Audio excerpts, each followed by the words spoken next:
I remember very well in 1986, I was just 5 years of age. I didn't care about the war that broke into this country. But I remember very well one day, it was in the morning when the family members were all together, and my older sister left the house to go to a trading center. When she reached the center, the trading center found out that the rebels had already surrounded the entire village. And at that very moment, she ran and said, "Let us run." So the entire family started running. We just bumped into the rebels. And the entire family were abducted, and they were holding machetes in their hands, and we thought that was going to be the end of our lives. And we started walking with hundreds of other abductees. Little did we know that the government troops were following these rebels from behind. When we heard bullets, the shooting was like rain power, like a downpour that is beyond just hearing a drop of water. Bullets was raining everywhere. Everybody scattered to run for their lives. It came to a point that we were put in camps. In your own village, you can't even reach it. We stayed in internally displacement camps and depended on food from United Nations. We lost our culture. We lost value of education. We lost ability to work. All what we want from people is handouts. And that became a difficult thing I saw. And I saw what they call mental health disorders in the entire people of northern Uganda. It was a painful memory.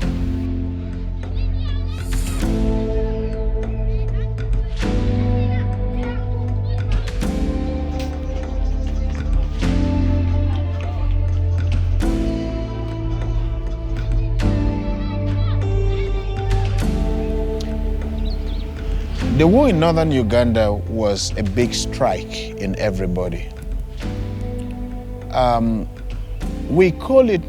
We had a lot of snake bites in our lives. When I say snake bite, I mean when you're bitten by a real snake, it is not the snake bite that is going to kill you. It is the poison that enters you that will kill you. The act of witnessing by seeing whatever happened to you or to somebody else, seeing and witnessing is traumatic. Memories related to what you saw is the one that is going to kill you. When we experienced the war, personally as a family, this was a deep snake bite for me.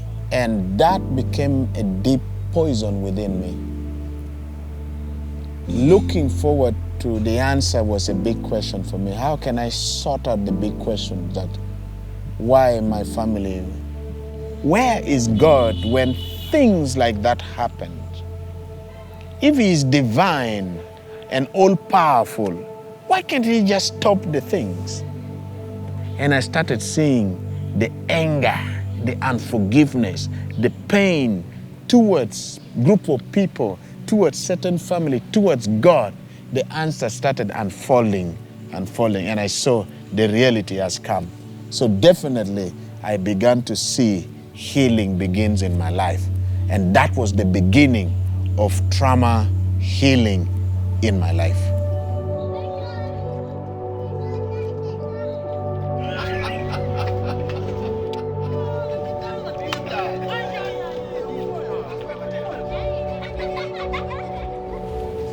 In 2006, when we started the research with this clinical psychologist, after 2 years the research was done, published in British Journal for Clinical Psychologists. It was successful research. Any traumatic person who had gone through threatening life event in their life, they don't plan for tomorrow. We teach them and train on what is called vision. Then we begin to explore stress, and trauma. All those becomes a big tool in restoring the lives of people. Then we get into what we call forgiveness and reconciliation. Oh, that is one of the amazing things that actually it's one of the best part of our program. I saw in the research how people had hope again in their lives. People who had all post-traumatic stress disorders begin to receive their healing within 2 weeks.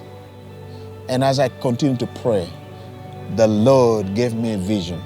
We started I Live Again organization. We started heading to communities in villages, bringing healing, hope, and identity in the lives of my people. That became the passion that I have in my life. I Live Again's vision is a world where everyone has healing, hope, and identity.